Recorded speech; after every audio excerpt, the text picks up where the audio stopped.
Do the Chargers finally understand that the phrase defense wins championships is not just a cliche? They've been going big game hunting this offseason. They did it again. We'll get to that in a moment. I'm James. This is your daily dose of sports and snark for the greatest sports city in the world, Los Angeles. This is Faithful Angelinos. Now, we've been adding subscribers every single day. We're very happy about that. If you like the content that we've been putting out for the last couple of weeks, extolling the virtues of Los Angeles sports, clickety-clack the like button. Clickety-clack the subscribe button. There's a notification bell. Hit that. Because we drop a new video between 9 and 10 a.m. West Coast time every single day. In addition to that, sharing is caring. Let people know we exist. We want to spread this gospel of LA sports. And by all means, comment. I'm not God. I don't know everything. So, before we get to the main topic, what can we tell you? What happened in sports both yesterday and today on March 15th? Today being March 15th. Well, last night, Cleveland needed overtime. They knocked out the Clippers 120-111. And the Lakers, they stunk up the joint again. I fell asleep after the first quarter. Toronto 114, the Lakers 103. Meanwhile, today, Colorado in hockey, they'll come in, they'll play the Kings. That game will start at 7:30.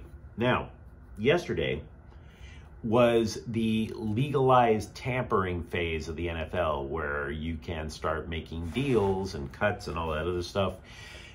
Signings do not become official until tomorrow because teams have to be compliant. I talked about the Rams yesterday. The reason I didn't want to talk about the Rams and the Chargers yesterday, it would have become the Batman versus Superman of video clips.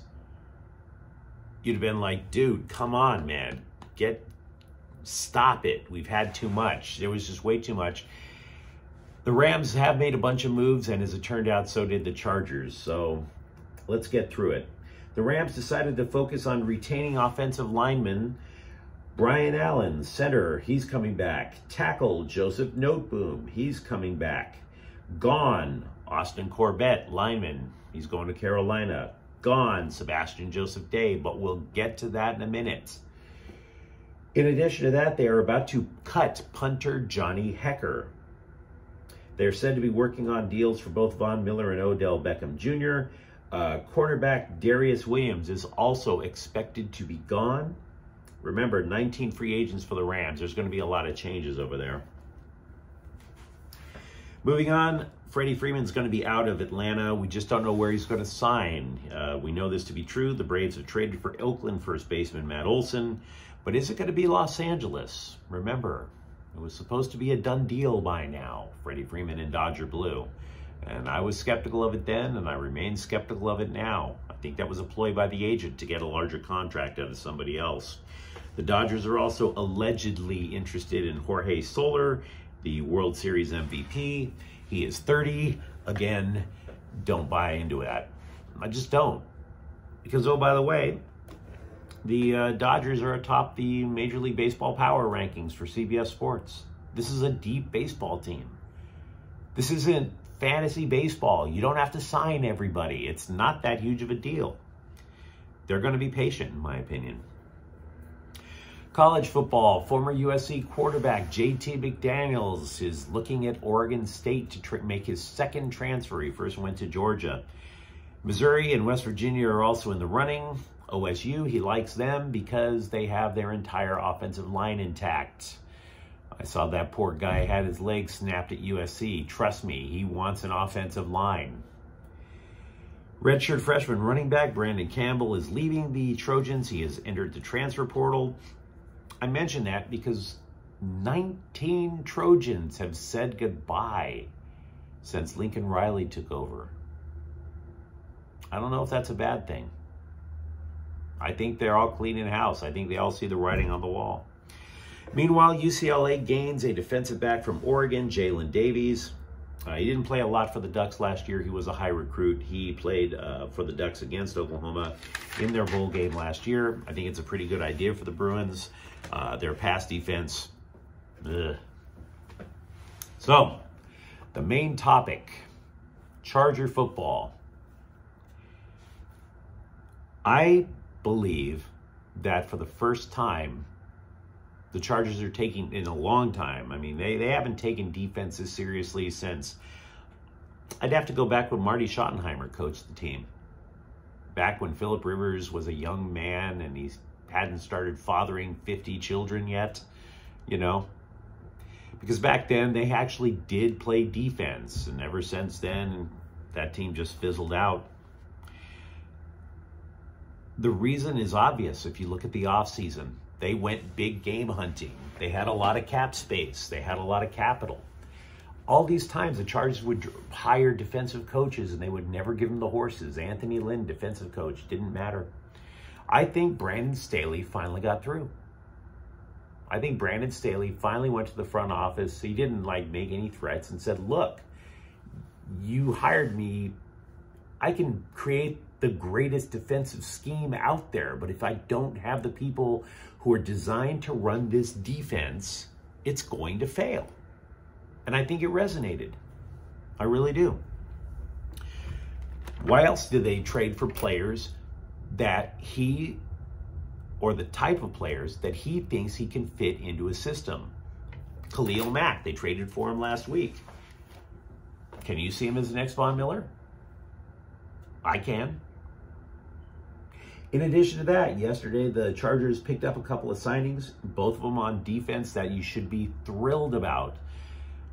But before we get to J.C. Jackson, the cornerback, I want to talk to you about how you're stopping the run. Sebastian Joseph Day.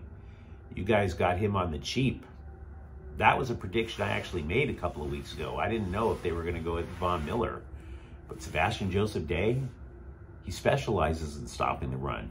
You put him right in the middle of that defensive line, all of a sudden Josh Jacobs is not running as wild on you as he did before.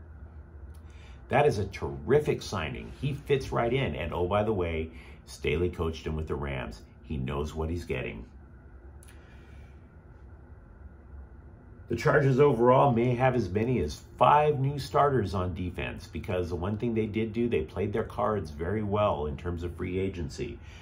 The big 3 free agents for the Chargers, they're not that highly regarded. They are at the lower end of the top 100 prospective free agents. And we're talking about 2 linebackers. Do you think Uchenna Nwosu or Kazir White is going to supplant Khalil Mack or Bosa? I don't think so. So this is an upgrade.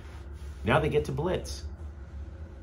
And that you won't know where the blitz is coming from. Which, oh, by the way, is a Rams specialty. It was the same defense.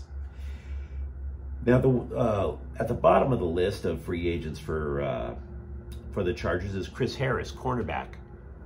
The question that I have is, would you bring him back now on an affordable deal? Is he a number 2 cornerback? Is he?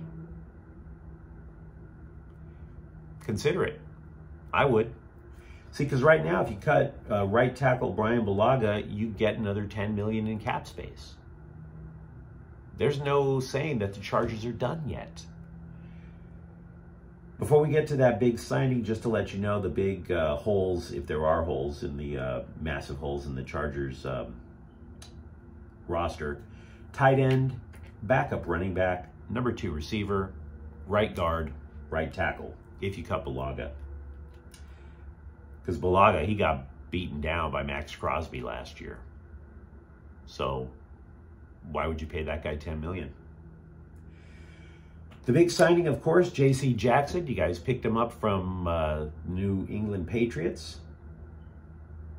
And for the most part, I think you guys should be excited about that move as well, with a caveat. If you're trying to replicate the Rams defense, is J.C. Jackson the star? And I don't mean glittery and autographs. I mean the star. The Rams have a specific position on defense designated for an elite cornerback, Jalen Ramsey. Jalen Ramsey doesn't just simply shut down half of the field. He's not a shutdown corner in the traditional sense that you would think of for a Deion Sanders or something like that. No. What they decided to do was they decided to move Jalen Ramsey all over the field. He is now more a slot corner. And that doesn't mean that he's going against the third best receiver. No, what that means is that they're trying to make sure the cornerback always has to account for Jalen Ramsey. See, if Jalen Ramsey is always shutting down that side of the field, then the quarterback's just going to throw over here and still make plays. No. If you have to account for wherever Jalen Ramsey is, your head's on a swivel. Is he blitzing? Is he stopping the run? Is it a complex zone defense where he's still going to wind up taking out my best receiver? You have to think about those things. So the question the Chargers are going to face in the offseason is J.C. Jackson that guy?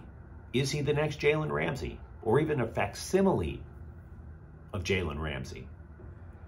Because if he is, well, hell, then that $82 million is a bargain. If there is such a thing as an $82 million bargain. But is he? That's a question I have for you. Because if you think about it, Jalen Ramsey was an elite cornerback. He was drafted super high in the first round.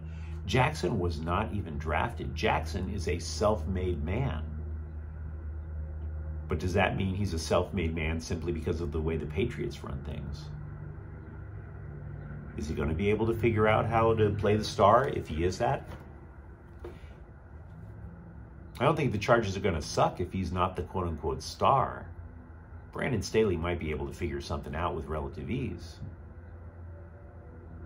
But how much better would the Chargers defense be if you have Bosa on one side, Mack on the other, Joseph Day stopping the run, and you let J.C. Jackson just run wild all over the place? That's the big question out that the Chargers face, even after whoever else they sign for the remainder of the offseason. Now, if you enjoyed this tape, by all means like it. By all means subscribe to the channel. We do talk Chargers football here every so often. Thanks for watching. I'm James. We look forward to seeing you tomorrow. Faithful Angelinos is a Kian Cortel Queso production. Have a great day. Bye-bye.